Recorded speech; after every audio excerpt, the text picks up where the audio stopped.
Bismillahirrahmanirrahim. Assalamualaikum warahmatullahi wabarakatuh. Alhamdulillahilladzi allafa baina qulubina fa asbahna bi ni'mati ikhwana. Asyhadu an la ilaha illallah wahdahu la syarika lah. Alladzi amarna bil ihtisami bihablihi jami'a. Wa asyhadu anna Muhammadan abduhu wa rasuluh. Alladzi nahana bi infisali fi dinina. Allahumma salli ala Muhammad wa ala alihi wa ashabihi ajmain. Amma ba'd. Fa inna asdaqal hadithi kitabullah wa khairu hadi Muhammadin sallallahu alaihi wasallam wa syarrul umuri muhdatsatuha wa kullu muhdatsatin bid'ah wa kullu bid'atin dhalalah wa kullu dhalalatin finnar. Jamaah salat subuh yang dirahmati oleh Allah Subhanahu wa taala, marilah kita senantiasa manjatkan puja-puji syukur kita kehadirat Allah Subhanahu wa taala, yang mana atas nikmat dan hidayahnya pada subuh kali ini kita masih diberi nikmat oleh Allah Subhanahu wa taala untuk bersama-sama menunaikan salat subuh berjamaah di masjid yang mulia ini. Salawat serta salam tak lupa kita curahkan kepada baginda Nabi besar Muhammad sallallahu alaihi wasallam dan para sahabat dan para tabi'in. Semoga kita kelak mendapat syafaat di yaumil qiyamah. Amin amin ya rabbal alamin. Jamaah salat subuh yang dirahmati oleh Allah Subhanahu wa taala,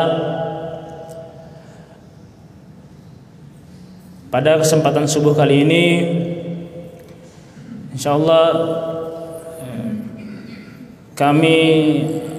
kita atau bersama-sama akan mempelajari atau tentang konsep yaitu atau gagasan pemikiran yaitu wasatiyat Islam atau Islam tengah atau moderasi Islam yang berdasarkan Al-Quranul Karim dan Sunnah Nabi besar Muhammad SAW dan para qaulu fuqaha atau para perkataan dari para ulama-ulama yang terdahulu. Salah satu penyebab munculnya gagasan wasatiyat Islam atau moderasi Islam dikarenakan adanya salah seorang atau salah segelintir Muslim yang mengaku dia bagian dari setiap kegiatannya itu bagian dari ajaran agama Islam yang selama ini dia lakukan secara keras dan intoleran dan mengatasnamakan Islam, sehingga munculnya gerakan wasatiyat Islam. Karena apabila ada seorang muslim atau segelintir muslim yang membawakan nilai-nilai keislaman secara keras dan kaku, sering menyalahkan saudara-saudaranya, bukan saja non-muslim melainkan muslim sendiri, maka tercerminlah Islam itu sebagai agama intoleran. Maka di situ disebabkan munculnya gerakan wasatiyat Islam atau moderasi Islam. Wasatiyat di dalam arti bahasa Arab itu diambil dari kata wastun atau tengah. Kalau diserap dalam bahasa Indonesia itu dijadikan sebagai profesi, yaitu biasa kita dengar yaitu wasit. Jadi wasatiyat itu dari kata wastun, wasit itu diambil dari kata bahasa Arab jadi wastun. Sebagaimana yang kita ketahui, wasit itu secara posisinya itu berada di tengah dan dia menegakkan keadilan, kebenaran di antara dua tim yang berseteru atau berlomba. Nah, jadi fungsi wasit itu menegakkan keadilan. Sebagaimana wasatiyat Islam itu, kita sebagai muslim diwajibkan menegakkan keadilan atau berada di tengah di antara semua permasalahan yang ada di dunia ini, baik itu yang berkaitan dengan akidah, ibadah dan muamalah. Karena sejatinya wasatiyat Islam itu gerakan yang berlandaskan keadilan, profesional, proporsional, sehingga menjadikan Islam itu Islam yang damai, Islam yang dapat diterima di semua kalangan, khususnya kalangan muslim tersebut sendiri. Jamaah salat subuh yang dirahmati Allah oleh Allah Subhanahu wa taala, salah satu penggagas dari wasatiyat Islam yang ada di dunia ini tentu berasal dari ulama-ulama kontemporer, yaitu kita semua kenal yang bernama Profesor Dr. Yusuf Qaradawi. Beliau salah satu pemikir yang di dalam karya bukunya atau karya ilmiahnya maupun ceramah-ceramahnya yang berisikan Islam yang moderat atau Islam yang berada di tengah, sehingga menjadi rujukan di semua kalangan ulama-ulama pada saat ini. Wasatiyat Islam muncul akibat dua pemikiran. Yang pertama, pemikiran biasa kita kenal, yaitu Al-Khawarij Al-Judud atau New Khawarij. Al-Khawarij Al-Judud ini gerakan yang mengatasnamakan Islam, yang membawakan nilai-nilai keislaman secara kaku, ya, secara keras, mudah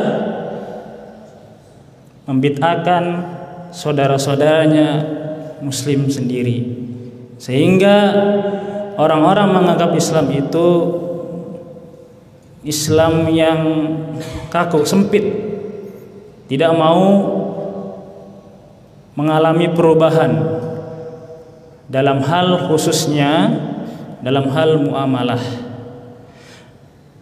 Kemudian yang kedua adalah Al-Mu'tazilah Al-Judud atau New Mu'tazilah, yaitu gerakan yang mempunyai pikiran yaitu Islam ini harus berubah dalam segi manapun, baik itu segi akidah,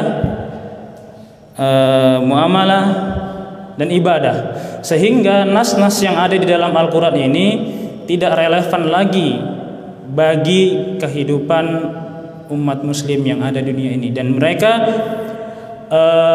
bebas, mempunyai pikiran bebas tanpa adanya batasan-batasan yang dijelaskan dalam Al-Quranul Karim dan Sunnah Nabi besar Muhammad SAW.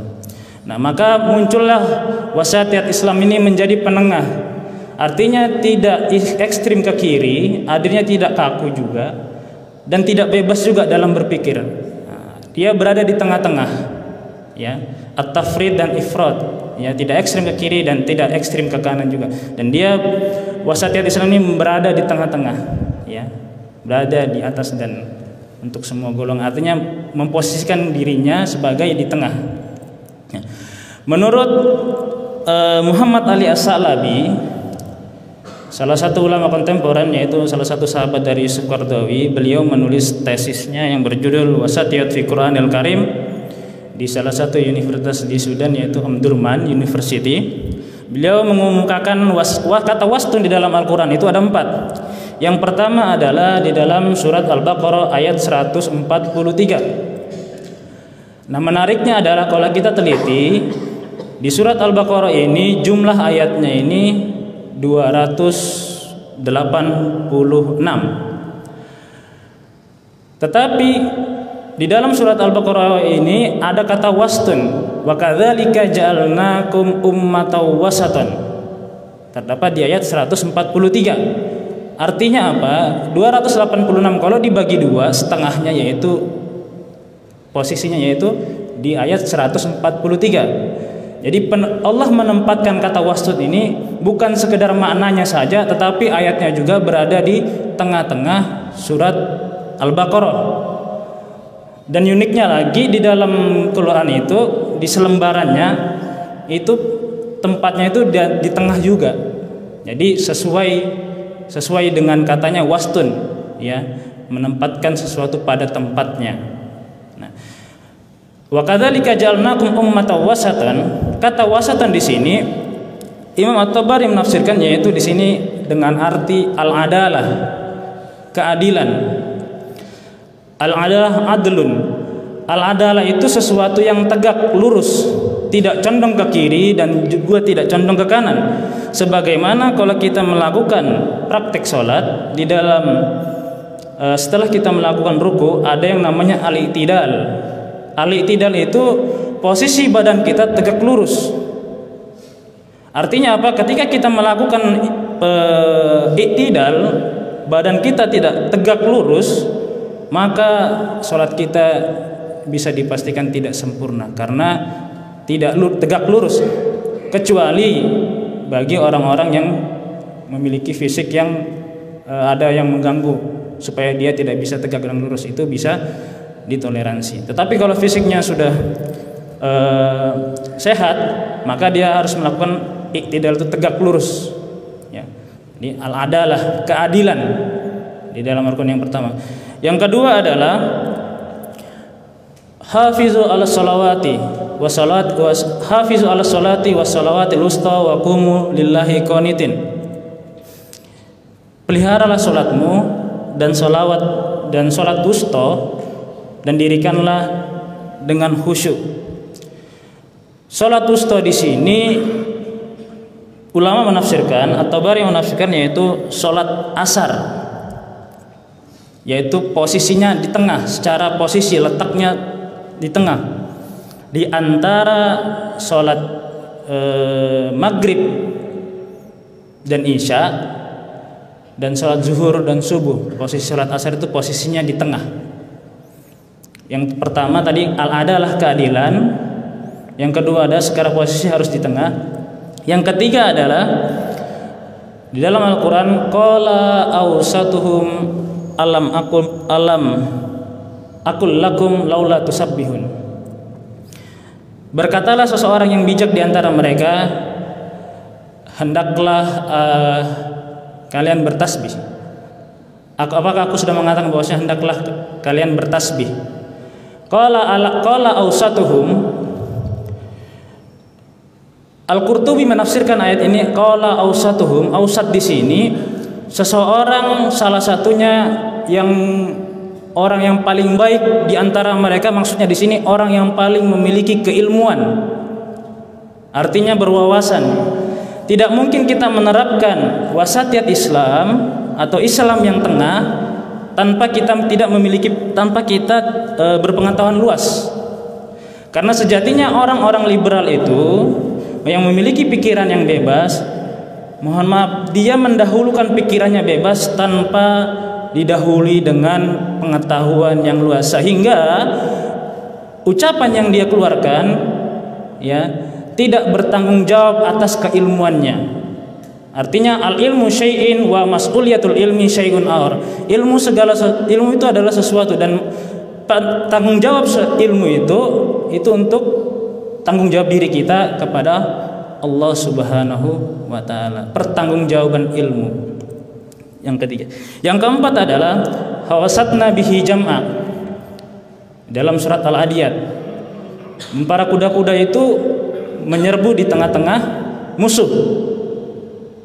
Dan ini hawasatna. Jadi berposisi sebagai di tengah. Kembali Ali As-Salabi atau meyakini bahwasanya dalam surat Al-Adiyat ini hawasatna ini dengan posisi sebagai kita itu harus di tengah. Nah, jadi Kalau kita ringkas pendapat dari Muhammad Ali Al-Salabi ada 4. Yang pertama, di dalam Al-Quran dijelaskan jika kita ingin menggagas suatu gagasan atau pemikiran wasatiyat Islam, kita harus yang pertama al-adalah atau adil. Yang kedua, harus kita menempatkan diri kita ini di posisi yang tengah. Yang ketiga, yaitu harus memiliki keilmuan, belajar. Artinya belajar di sini mengenal terhadap terutama saudara-saudara kita, yaitu ormas-ormas muslim yang ada di Indonesia ini, karena kita ingin menggagas wasatiyat Islam ini di negara kita Indonesia. Kita harus mengenal bagaimana karakternya orang-orang Muhammadiyah, bagaimana karakternya orang-orang Nahdlatul Ulama, bagaimana karakternya Wahdah, bagaimana karakternya Hidayatullah. Kalau kita tidak mengenal, maka tidak mungkin kita menerapkan wasatiyat Islam. Maksudnya mengenal ini memiliki keilmuan, sehingga apa yang kita ucapkan tidak menjadi kegaduhan. Yang keempat adalah kita harus menjadi orang yang baik. Itu menurut Muhammad Ali As-Salabi berdasarkan Al-Quranul Karim. Menurut Rasulullah SAW dalam hadisnya, An Ibnu Abbas radhiyallahu anhu qala Rasulullah sallallahu alaihi wasallam, idza wudi'a ta'am fakhudhu min hafatihi wa dharu wasatahu fa innal barakata tanzilu fi wasatihi. Dari Ibnu Abbas radhiyallahu anhu qala Rasulullah sallallahu alaihi wasallam sabda, jika telah disediakan makanan, maka wajib bagi kita untuk mengambil dari tepinya, dari pinggirnya, fakhudhu min wasati wa dharu wasatahu, dan tinggalkanlah yang di tengah. Artinya mengambil dari pinggir dan sisakanlah yang di tengah. Fa innal barakata, sesungguhnya keberkahan itu tanzilu fi wasati, maka akan turun di tengah-tengah. Di dalam hadis Rasulullah sallallahu alaihi wasallam. Ini bagian dari adab kita ketika kita melakukan kita makan, untuk mengambil dari pinggiran. Bahkan ada dalam riwayat lain adalah sesuatu yang di tengah ini, yang tersisa ini, bisa, yang sebenarnya bisa dimakan orang, maka dia bisa dimakan untuk 3 orang. Ini di dalam hadis Nabi Rasulullah sallallahu alaihi wasallam. Dan konsep wasatiyat Islam ini dia tidak selalu al-gulwu, artinya berlebih-lebihan dalam konteks ibadah sebagaimana yang diterapkan oleh umat Nasrani, dan tidak al-gulwu atau berlebih-lebihan dalam konteks keduniawian sebagaimana yang dilakukan oleh umat Yahudi, melainkan dia at-tawazun bainad dunya wal ukhrawi, atau ada keseimbangan antara konteks keduniawian maupun konteks ukhrawi.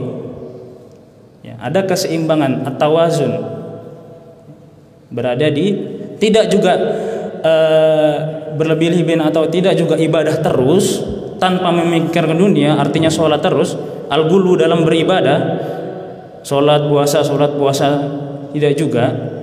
Ini yang dilakukan oleh umat Nasrani dalam konteks dia memiliki pikirannya, dan tidak juga terlalu mencintai dunia sehingga menjadikan diri kita ini kapitalisme. Sebagaimana kalau kita baca di dalam bukunya Max Weber itu, Protestan itu akan berkembang menjadi kapitalisme, atau dalam analisisnya itu Protestant ethic in the rise of capitalism. Ya, jadi kita tidak juga menjadi kapitalis, ya, yang mementingkan dunia atau mementingkan diri sendiri dan menafikan masyarakat, dan tidak juga menjadikan komunis, artinya berada di tengah-tengah. Kemudian yang terakhir adalah wasatiyat Islam yang berdasarkan qaulul fuqaha. Salah satunya yaitu Imam Al-Ghazali.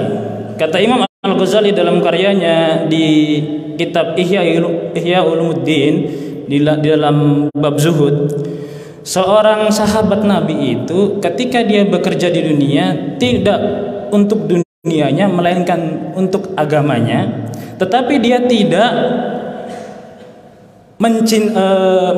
tidak menolak keseluruhan yang berada di dunia, ya. Dia hanya menjadikan dunia dan akhirat ini secara seimbang. Artinya dia tidak menolak dunia keseluruhan, sahabat Nabi ini, kata Imam Al-Ghazali, melainkan ya Rabbana atina fid dunya hasanah wa fil akhirati hasanah wa qina azabannar. Dan salah satu penggagas wasatiyat Islam yang ada di Indonesia ini yang bernama Prof. Din, ya, beliau mengumpulkan seluruh ulama yang ada di Indonesia yang di Bogor. Dalam teksnya itu Bogor Message, pesan Bogor. Yang pertama kata beliau, wasatiyat Islam itu yang pertama al-adalah, adil. Yang kedua itu dia harus atas tawazun, harus seimbang. Yang ketiga at-tasamuh, ini penting, toleransi, ya, tasamuh. Yang keempat itu al-qudwah. Al-qudwah di sini memiliki gagasan-gagasan pembaharuan. Kalau dalam istilah Muhammadiyah itu tajdid, pemikiran-pemikiran baru. Yang kelima al-muwatanah, bagaimana kita hidup berbangsa dan bernegara. Yang keenam itu asyura, bagaimana menyelesaikan permasalahan ini dengan cara bermusyawarah. Yang ketujuh al-islah, perbaikan-perbaikan yang ada di muka bumi ini, baik dalam konteks sistem perpolitikan Indonesia dan lain sebagainya. Mudah-mudahan apa yang kami sampaikan ini bermanfaat bagi diri kita, dan kami berharap untuk dari jamaah, kepada seluruh jamaah dan kepada diri kami sendiri, agar kita selalu bersikap moderat, sehingga kita dapat menjadi perekat di antara, khususnya dulu di antara baina muslimin. Kalau kita sudah muslimnya sudah kuat, bersatu, maka ketika kita membawakan nilai-nilai keislaman ini dalam konteks dasar Negara Kesatuan Republik Indonesia, mudah-mudahan bisa diterima di kalangan non-muslim. Aku qouli hadza astaghfirullah li wa lakum. Wassalamualaikum warahmatullahi wabarakatuh.